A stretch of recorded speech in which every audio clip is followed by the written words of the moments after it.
Assalamualaikum warahmatullahi wabarakatuh. Salam sejahtera bagi kita semua. Semoga kita dalam keadaan sehat walafiat. Amin. Pada kesempatan pagi hari ini saya akan menjelaskan lanjutan dari materi kemarin yang berjudul Bela Negara dalam konteks Negara Kesatuan Republik Indonesia. Tujuan pembelajaran 1. Menunjukkan perilaku orang beriman dalam mencintai tanah air dalam konteks Negara Kesatuan Republik Indonesia. 2. Mengutamakan sikap disiplin sebagai warga negara sejalan dengan konsep bela negara dalam konteks Negara Kesatuan Republik Indonesia. 3. Menganalisis perjuangan mempertahankan NKRI. 4. Mencoba menyusun dan menyajikan gagasan penguatan komitmen mempertahankan NKRI sebagai wujud syukur terhadap Tuhan Yang Maha Esa. C. Perjuangan mempertahankan Negara Kesatuan Republik Indonesia. 1. Perjuangan fisik mempertahankan Negara Kesatuan Republik Indonesia atau NKRI. Ancaman terhadap keutuhan Negara Kesatuan Republik Indonesia telah diproklamasikan kemerdekaan Indonesia pada tanggal 17 Agustus 1945 adalah kedatangan Belanda ke Indonesia. Belanda sebagai salah satu anggota sekutu yang memenangkan Perang Dunia II menyatakan berhak atas Indonesia karena sebelumnya mereka menjajah Indonesia. Mereka datang dengan membentuk Netherlands Indies Civil Administration atau NICA dengan menumpang dalam Allied Force Netherlands East Indies atau AFNI. Kedatangan Belanda dengan menumpang AFNI mendapat perlawanan bangsa Indonesia, apalagi setelah secara terang-terangan Belanda mulai menduduki wilayah Indonesia. Berikut merupakan sebagian perjuangan melawan Belanda secara fisik untuk mempertahankan kemerdekaan. A. Insiden bendera di Surabaya. Pada tanggal 19 September 1945 di Surabaya terjadi peristiwa insiden Surabaya. Insiden ini bermula dari beberapa orang Belanda mengibarkan bendera merah putih biru pada tiang di atas Hotel Yamato, Tunjungan. Tentu saja tindakan ini menimbulkan amarah rakyat, yang kemudian mereka menyerbu hotel itu dan menurunkan bendera tersebut serta merobek bagian yang berwarna biru, lalu mengibarkan kembali sebagai bendera merah putih. Ini adalah gambar insiden bendera di atas Hotel Yamato Tunjungan. B. Pertempuran 5 hari di Semarang. Pertempuran terjadi mulai tanggal 15 Oktober 1945 sampai tanggal 20 Oktober 1945, kurang lebih sebanyak 2.000 pasukan Jepang berhadapan dengan TKR dan para pemuda. Peristiwa ini memakan banyak korban dari kedua belah pihak.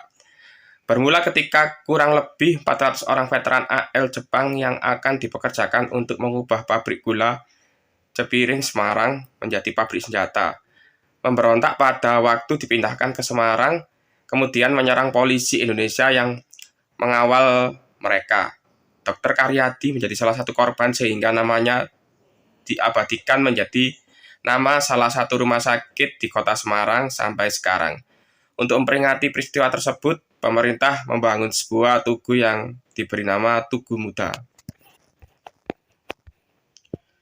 C. Pertempuran Surabaya tanggal 10 November 1945. Terjadinya pertempuran di Surabaya diawali oleh kedatangan atau mendaratnya Brigade 29 dari Divisi India ke-23 di bawah pimpinan Brigadir Malabi pada tanggal 25 Oktober 1945. Namun, kedatangannya tersebut mengakibatkan terjadinya kerusuhan dengan pemuda karena adanya penyelewengan kepercayaan oleh pihak sekutu. Pada tanggal 27 Oktober 1945, pemuda Surabaya berhasil memporak-porandakan kekuatan sekutu, bahkan hampir menghancurkannya. Kemudian untuk menyelesaikan insiden tersebut diadakan perundingan. Namun, pada saat perundingan terjadi insiden Jembatan Merah dan Brigadir Malabi tewas. Ini adalah gambar Bung Tomo memimpin pertempuran Surabaya pada tanggal 10 November 1945. Pada tanggal 9 November 1945, tentara sekutu mengeluarkan ultimatum yang isinya agar para pemilik senjata menyerahkan senjata kepada sekutu sampai tanggal 10 November 1945 pukul 6. Ultimatum itu tidak dihiraukan oleh rakyat Surabaya. Akibatnya, pecahlah perang di Surabaya pada tanggal 10 November 1945. Pemuda Surabaya melakukan perlawanan dengan menyusun organisasi yang teratur di bawah Komando Sungkono. Bung Tomo melalui siaran radio mengobarkan semangat perlawanan pemuda Surabaya agar pantang menyerah kepada penjajah. Misalnya slogan revolusi, merdeka atau mati. Pertempuran ini merupakan pertempuran yang paling dahsyat yang menelan korban 15.000 orang. Peristiwa 10 November ini diperingati sebagai Hari Pahlawan oleh seluruh bangsa Indonesia. D. Pertempuran Ambarawa. Pertempuran ini diawali oleh kedatangan tentara Inggris di bawah pimpinan Brigjen Battle di Semarang pada tanggal 20 Oktober 1945 untuk membebaskan tentara sekutu. Setelah itu menuju Magelang karena sekutu diboncengi oleh Nika dan membebaskan para tawanan Belanda secara sepihak. Maka terjadilah perlawanan dari TKR dan para pemuda. Pasukan Inggris akhirnya terdesak mundur ke Ambarawa. Dalam peristiwa tersebut, Letkol Isdiman gugur sebagai kusuma bangsa. Kemudian Kolonel Sudirman sebagai Panglima Divisi Banyumas terjun langsung dalam pertempuran tersebut. Pada tanggal 15 Desember 1945, tentara Indonesia berhasil memukul mundur sekutu sampai Semarang. Karena jasanya, pada tanggal 18 Desember 1945, Kolonel Sudirman diangkat menjadi Panglima Besar TKR dan berpangkat Jenderal. Sampai sekarang, setiap tanggal 15 Desember diperingati sebagai Hari Infanteri. Ini adalah gambar Kolonel Sudirman memimpin Palagan Ambarawa.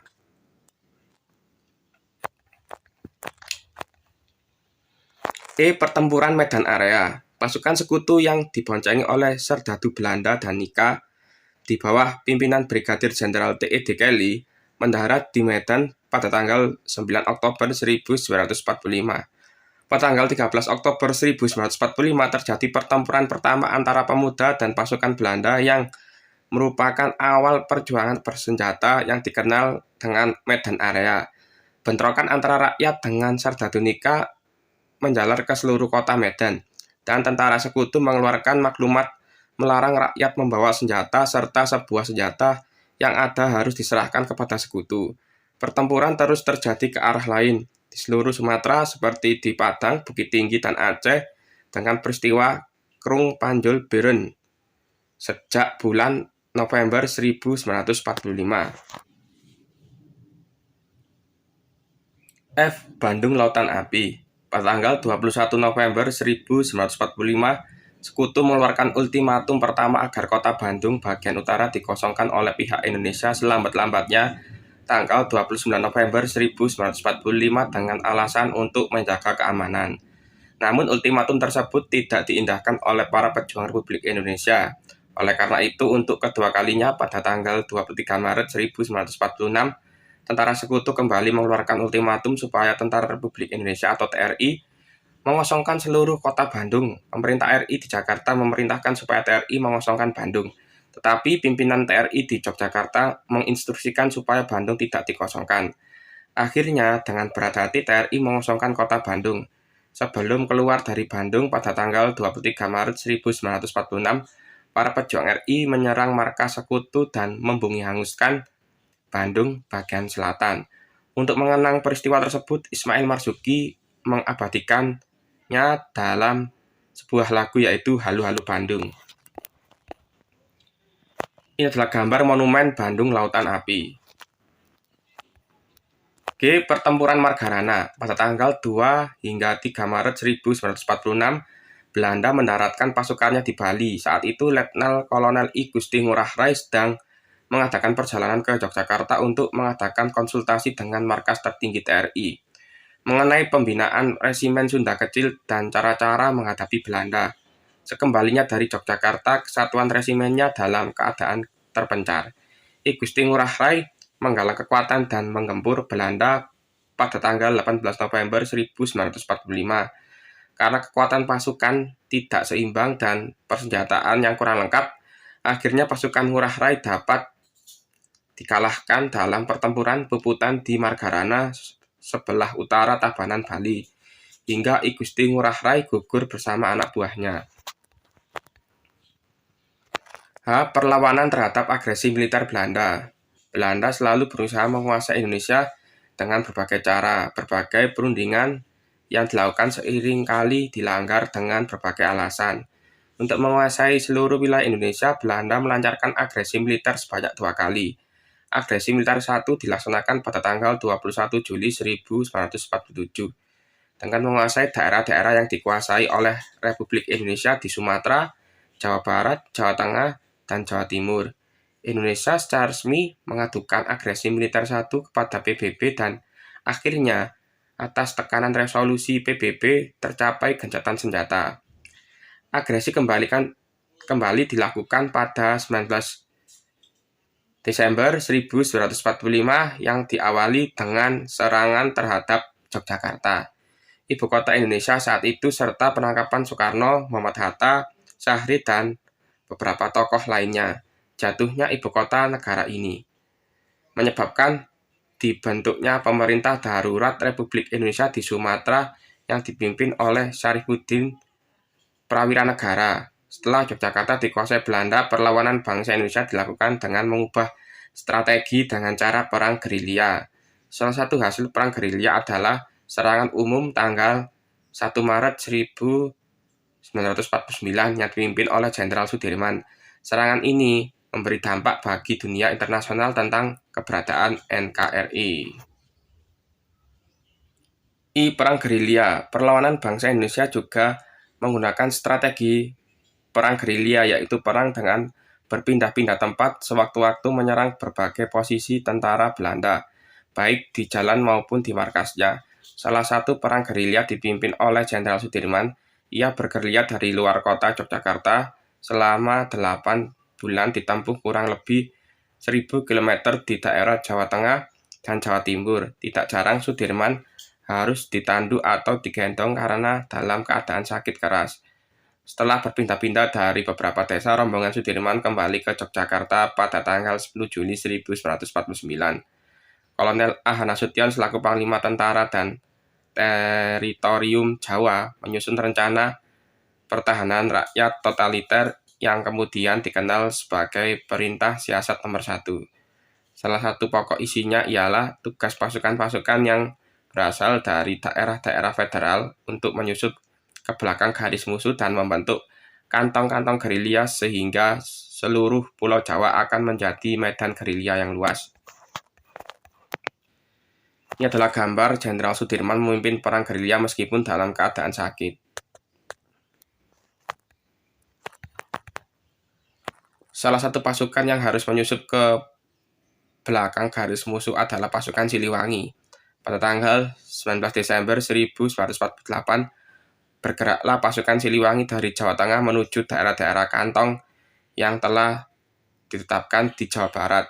Perjalanan ini dikenal dengan nama Long March Siliwangi, yaitu sebuah perjalanan yang jauh, menyeberangi sungai, mendaki gunung, menuruni lembah, melawan rasa lapar dan letih, serta dibayangi bahaya serangan musuh.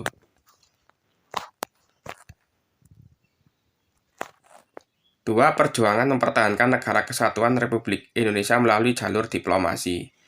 Berikut ini beberapa perundingan yang dilakukan oleh Indonesia dengan Belanda pada masa revolusi kemerdekaan. A. Perjanjian Linggarjati. Perundingan Linggarjati adalah suatu perundingan antara Indonesia dan Belanda di Linggarjati, Jawa Barat pada tanggal 10 hingga 15 November 1946 yang menghasilkan persetujuan mengenai status kemerdekaan Indonesia. Hasil perundingan ini ditandatangani di Istana Merdeka, Jakarta pada tanggal 15 November 1946 dan ditandatangani secara sah oleh kedua negara pada tanggal 25 Maret 1947. Indonesia diwakili oleh Sultan Syahrir, sedangkan Belanda diwakili oleh tim yang disebut Komisi Jenderal yang dipimpin oleh Wim Schirmerson dengan anggota H.J. Van Mock. Dalam perundingan tersebut Lord Kilburn dari Inggris bertindak sebagai mediator. Hasil perundingan terdiri dari 17 pasal yang di antara lain berisi hal-hal berikut. 1. Belanda mengakui secara de facto wilayah Republik Indonesia, yaitu Jawa, Sumatera, dan Madura. 2. Belanda harus meninggalkan wilayah RI paling lambat tanggal 1 Januari 1949. 3. Pihak Belanda dan Indonesia sepakat membentuk Negara Republik Indonesia Serikat atau RIS. 4. Dalam bentuk RIS, Indonesia harus tergabung dalam Commonwealth, Persemakmuran Indonesia Belanda dengan mahkota negeri Belanda sebagai kepala Uni. B. Perjanjian Renville. Perjanjian Renville diambil dari nama sebutan kapal perang milik Amerika Serikat yang dipakai sebagai tempat perundingan antara pemerintah Indonesia dan pihak Belanda dengan Komisi 3 negara, Amerika Serikat, Belgia, dan Australia. Sebagai perantaranya dalam perundingan itu, delegasi Indonesia diketahui oleh Perdana Menteri Amir Syarifuddin dan pihak Belanda menempatkan seorang warga Indonesia yang bernama Abdul Qadir Wijayatmojo sebagai ketua delegasinya. Penempatan Abdul Qadir Wijayatmojo ini merupakan siasat pihak Belanda yang menyatakan bahwa pertikaian yang terjadi antara Indonesia dengan Belanda merupakan masalah dalam negeri Indonesia dan bukan menjadi masalah internasional yang perlu adanya campur tangan negara lain. Adapun isi perjanjian Renville itu diantaranya sebagai berikut.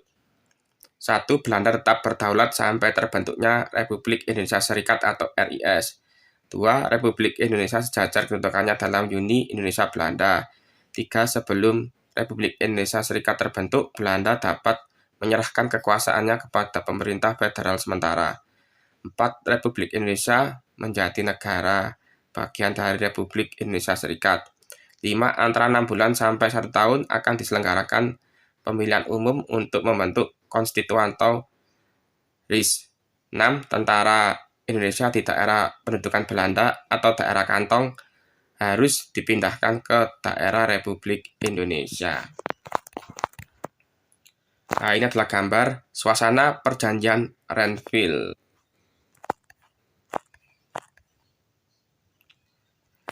Perjanjian Renville berhasil ditandatangani oleh kedua belah pihak pada tanggal 17 Januari 1948. Perjanjian Renville ini menyebabkan kedudukan Republik Indonesia semakin tersudut dan daerahnya semakin sempit. Hal ini merupakan akibat dari diakuinya garis Van Mock sebagai garis perbatasan baru hasil agresi militer Belanda I. Sementara itu, kedudukan Belanda semakin bertambah kuat dengan terbentuknya negara-negara boneka. Setelah penandatanganan perjanjian Renville, pihak pemerintahan Indonesia menghadapi tantangan sangat berat dan mengakibatkan Kabinet Amir Syarifuddin jatuh. Kabinet Amir Syarifuddin kemudian digantikan oleh Kabinet Hatta. Namun, di bawah pemerintahan Hatta muncul banyak rongrongan dan salah satunya dilakukan oleh bekas Perdana Menteri Amir Syarifuddin dengan organisasinya yang bernama Front Demokrasi Rakyat. Puncak dari pergolakan itu adalah pemberontakan PKI Madiun pada tahun 1948. Keadaan seperti itu dimanfaatkan pihak Belanda untuk melancarkan agresi militer II. D. Perundingan Roem-Royen. Titik terang dalam sengketa penyelesaian konflik antara pihak Indonesia Belanda terlihat. Hal ini dikarenakan kedua belah pihak bersedia untuk maju ke meja perundingan. Keberhasilan membawa masalah Indonesia Belanda ke meja perundingan tidak terlepas dari inisiatif Komisi PBB untuk Indonesia. Pada tanggal 4 April 1946 dilaksanakan perundingan di Jakarta di bawah pimpinan Merle Cochrane, anggota komisi dari Amerika Serikat. Delegasi Republik Indonesia dipimpin oleh Mr. Muhammad Rum. Dalam perundingan Roem-Royen, pihak Republik Indonesia tetap berpendirian bahwa pengembalian pemerintahan Republik Indonesia ke Yogyakarta merupakan kunci pembuka untuk perundingan selanjutnya. Sebaliknya, pihak Belanda menuntut penghentian perang gerilya oleh Republik Indonesia. Akibatnya, pada tanggal 7 Mei 1949, berhasil dicapai persetujuan antara pihak Belanda dengan pihak Indonesia. Kemudian disepakati kesanggupan kedua belah pihak untuk melaksanakan resolusi Dewan Keamanan PBB pada tanggal 28 Januari 1949 dan persetujuan pada tanggal 23 Maret 1949. Pernyataan pemerintah Republik Indonesia dibacakan oleh Ketua Delegasi Indonesia Mr. Muhammad Rum yang antara lain berisi sebagai berikut. 1. Pemerintah Republik Indonesia akan mengeluarkan perintah penghentian perang gerilya. kedua belah pihak bekerja sama dalam hal mengembalikan perdamaian dan menjaga keamanan serta ketertiban. 3. Belanda turut serta dalam Konferensi Meja Bundar atau KMB yang bertujuan mempercepat penyerahan kedaulatan lengkap dan tidak bersyarat kepada negara Republik Indonesia Serikat. Pernyataan delegasi Belanda dibacakan oleh Dr. J.H. van Rooyen yang berisi antara lain sebagai berikut. 1. Pemerintah Belanda menyetujui bahwa pemerintah Republik Indonesia harus bebas dan leluasa melakukan kewajiban dalam suatu daerah meliputi Karasidenan Yogyakarta. 2. Pemerintah Belanda membebaskan secara tidak bersyarat para pemimpin Republik Indonesia dan tahanan politik yang ditawan sejak tanggal 19 Desember 1948. 3. Pemerintah Belanda menyetujui bahwa Republik Indonesia akan menjadi bagian dari Republik Indonesia Serikat atau RIS. 4. Konferensi Meja Bundar atau KMB akan diadakan secepatnya di Den Haag sesudah pemerintah Republik Indonesia kembali ke Yogyakarta. Dan ini adalah gambar suasana perundingan Roem-Royen. Setelah tercapainya perundingan Roem-Royen pada tanggal 1 Juli 1949, pemerintah Republik Indonesia secara resmi kembali ke Yogyakarta. Selanjutnya disusul dengan kedatangan para pemimpin Republik Indonesia dari medan gerilya. Panglima Besar Jenderal Sudirman tiba kembali di Yogyakarta pada tanggal 10 Juli 1949. Setelah pemerintahan Republik Indonesia kembali ke Yogyakarta pada tanggal 13 Juli 1949, diselenggarakan sidang kabinet. Dalam sidang tersebut, Syarifuddin Prawira Negara mengembalikan mandat kepada Wakil Presiden Muhammad Hatta. Dalam sidang tersebut juga diputuskan Sri Sultan Hamengkubuwono ke-9 diangkat menjadi Menteri Pertahanan merangkap Koordinator Keamanan. D. Konferensi Meja Bundar. Konferensi Meja Bundar atau KMB yang berlangsung di Den Haag pada tanggal 23 Agustus sampai 2 November 1949 berhasil mengakhiri konfrontasi fisik antara Indonesia dengan Belanda. Hasil konferensi tersebut yang paling utama adalah pengakuan dan penyerahan kedaulatan dari pemerintah Belanda kepada pemerintah Indonesia tanggal 27 Desember 1949 yang disepakati akan disusun dalam struktur ketatanegaraan yang berbentuk negara federal, yaitu Negara Republik Indonesia Serikat. Di samping itu terdapat 4 hal penting lainnya yang menjadi isi kesepakatan dalam KMB. Pertama, pembentukan Uni Belanda Republik Indonesia Serikat yang dipimpin oleh Ratu Belanda secara simbolis. Kedua, Soekarno dan Muhammad Hatta akan menjabat sebagai Presiden dan Wakil Presiden Republik Indonesia Serikat untuk periode 1949 hingga 1950, dengan Muhammad Hatta merangkap sebagai Perdana Menteri. Ketiga, Irian Barat masih dikuasai Belanda dan tidak dimasukkan ke dalam Republik Indonesia Serikat sampai dilakukan perundingan lebih lanjut. Keempat, pemerintah Indonesia harus menanggung hutang negeri Hindia Belanda sebesar 4,3 miliar gulden. Ini adalah gambar suasana konferensi Meja Bundar.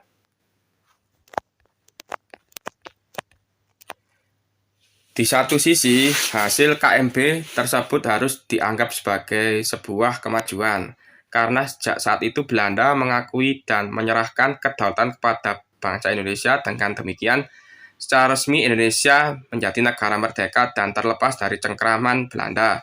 Namun di sisi lain, kesepakatan yang dihasilkan dalam KMB tidak serta-merta menyelesaikan permasalahan bagi Indonesia.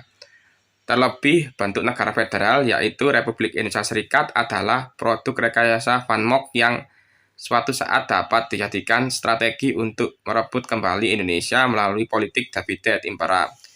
Perjuangan melalui perundingan membuktikan bahwa bangsa Indonesia adalah bangsa yang cinta damai. Kita tidak mengutamakan kekerasan dalam menyelesaikan persoalan. Hal ini sesuai dengan budaya bangsa Indonesia yang tercermin dalam ideologi Pancasila. Kita mengutamakan persatuan dan kesatuan, mengutamakan musyawarah mufakat. Coba kalian renungkan pernyataan berikut. Bangsa Indonesia adalah bangsa yang cinta damai, namun lebih mencintai kemerdekaan.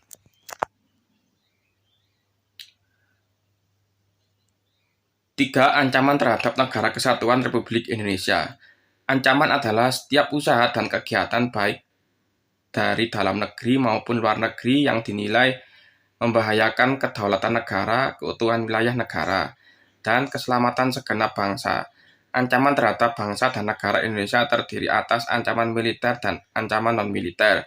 Ancaman militer adalah ancaman yang menggunakan kekuatan bersenjata yang terorganisasi serta dinilai mempunyai kemampuan yang membahayakan kedaulatan negara, keutuhan wilayah negara, dan keselamatan segenap bangsa. Ancaman militer dapat berbentuk agresi, pelanggaran wilayah, spionase, sabotase, aksi teror bersenjata, pemberontakan, dan perang saudara. Sementara itu, ancaman non-militer atau nirmiliter memiliki karakteristik yang berbeda dengan ancaman militer, yaitu tidak bersifat fisik serta bentuknya tidak terlihat seperti ancaman militer. Ancaman non-militer berbentuk ancaman terhadap ideologi politik, ekonomi, sosial budaya, serta pertahanan dan keamanan. A. Ancaman dari dalam negeri. Bangsa Indonesia terdiri atas berbagai suku bangsa dengan latar belakang budaya yang berbeda-beda. Keanekaragaman itu seharusnya dapat menjadi sebuah kekuatan yang dahsyat untuk menangkal semua gangguan atau ancaman yang ingin memecah belah persatuan bangsa. Namun, ada kalanya perbedaan suku bangsa ini dapat menjadi sumber konflik yang dapat menyebabkan perpecahan sehingga menjadi ancaman bagi Negara Kesatuan Republik Indonesia. Ancaman merupakan usaha-usaha yang membahayakan kedaulatan negara, keselamatan bangsa dan negara. Potensi ancaman yang dihadapi NKRI dalam negeri antara lain sebagai berikut. 1. Disintegrasi bangsa melalui gerakan-gerakan separatis berdasarkan sentimen kesukuan atau pemberontakan akibat ketidakpuasan daerah terhadap kebijakan pemerintah pusat. Gerakan separatis ini terjadi di beberapa daerah antara lain di Papua, Maluku, Aceh, dan Poso. Separatisme atau keinginan memisahkan diri dari Negara Kesatuan Republik Indonesia jika tidak diketahui akar permasalahannya dan ditangani secepatnya akan membuat keutuhan Republik Indonesia terancam. 2. Keresahan sosial akibat kesenjangan ekonomi dan ketimpangan kebijakan ekonomi serta pelanggaran hak asasi manusia yang ada gilirannya dapat menyebabkan huru-hara atau kerusuhan massa. 3. Upaya penggantian ideologi Pancasila dengan ideologi lain yang ekstrim atau tidak sesuai dengan jiwa dan semangat perjuangan bangsa Indonesia. 4. Makar atau penggulingan pemerintah yang sah dan konstitusional. 5. Munculnya pemikiran memperluas daerah otonomi khusus tanpa alasan yang jelas hingga persoalan-persoalan yang muncul di wilayah perbatasan dengan negara lain. 6. Pemaksaan kehendak golongan tertentu yang berusaha memaksakan kepentingannya secara tidak konstitusional, terutama ketika sistem sosial politik tidak berhasil menampung aspirasi yang berkembang dalam masyarakat. 7. Potensi konflik antar kelompok atau golongan baik perbedaan pendapat dalam masalah politik, konflik akibat pilkada maupun akibat masalah SARA. 8. Melakukan kolusi, korupsi, dan nepotisme yang sangat merugikan negara dan bangsa karena akan mengancam dan menghambat pembangunan nasional. 9. Kesenjangan ekonomi, pemerataan pendapatan yang tidak adil antar kelompok dan antar daerah. 10. Penyalahgunaan narkoba, pornografi, dan porno aksi, pergaulan bebas, tawuran, dan lain-lain. Selain ancaman yang telah disebutkan di atas, ada juga ancaman yang lainnya, yaitu cara pengambilan keputusan melalui pengambilan suara terbanyak. Pengambilan keputusan dengan suara terbanyak dianggap sebagai cara yang paling demokratis dalam menyelesaikan perbedaan pendapat. Namun, seringkali cara ini menimbulkan rasa tidak puas bagi pihak yang kalah sehingga mereka melakukan pengerahan massa atau melakukan tindak kekerasan untuk memaksakan kehendaknya. B. Ancaman dari luar negeri. Ancaman dari luar negeri yang paling perlu diwaspadai pada saat ini adalah ancaman non-militer. Dengan berakhirnya Perang Dingin, maka ancaman militer semakin tidak menjadi perhatian. Namun tidak berarti ancaman militer tidak terjadi seperti pelanggaran wilayah oleh pesawat atau kapal perang negara lain. Potensi ancaman dari luar lebih berbentuk ancaman non-militer, yaitu ancaman terhadap ideologi politik, ekonomi, dan sosial budaya. Ancaman terhadap ideologi merupakan ancaman terbesar dasar negara dan ideologi Pancasila. Masuknya ideologi lain seperti liberalisme, komunisme, dan beberapa dekade terakhir muncul ideologi yang berbasis agama semakin mudah diterima oleh masyarakat Indonesia di era globalisasi ini. Nilai-nilai ideologi luar tersebut berbeda, bahkan terkadang bertentangan dengan nilai-nilai Pancasila.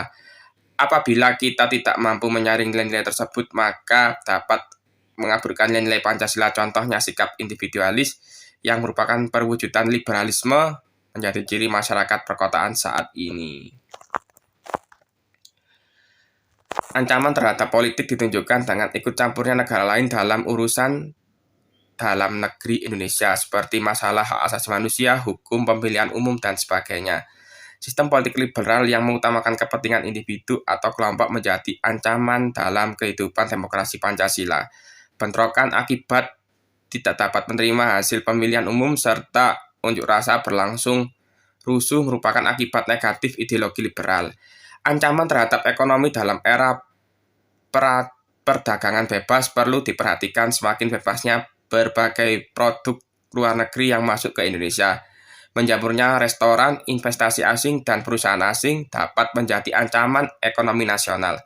Ketidakmampuan kita dalam menghadapi globalisasi dan perdagangan bebas dapat mengakibatkan penjajahan dalam bentuk yang baru, misalnya sikap yang lebih menyukai produk luar negeri hanya karena gengsi, merupakan bentuk baru penjajahan bidang ekonomi. Potensi ancaman lainnya adalah dalam bentuk penjarahan sumber daya alam melalui eksploitasi sumber daya alam yang tidak terkontrol sehingga merusak lingkungan seperti illegal logging, illegal fishing, pengusahaan wilayah Indonesia, pencurian kain alam, dan penyelundupan barang. Ini adalah gambar illegal logging menjadi ancaman serius bagi lingkungan alam Indonesia. Ancaman terhadap sosial budaya dilakukan dengan menghancurkan moral dan budaya bangsa melalui disinformasi, propaganda, peredaran narkoba, film-film porno, atau berbagai kegiatan kebudayaan asing yang dapat mempengaruhi bangsa Indonesia, terutama generasi muda. Adapun ancaman terhadap pertahanan dan keamanan antara lain berupa pelanggaran wilayah oleh kapal atau pesawat militer negara lain, peredaran narkoba internasional, kejahatan internasional, kehadiran kelompok asing yang membantu gerakan separatis, dan sebagainya. Sekian yang dapat saya sampaikan. Mohon maaf bila ada salah-salah kata. Wassalamualaikum warahmatullahi wabarakatuh.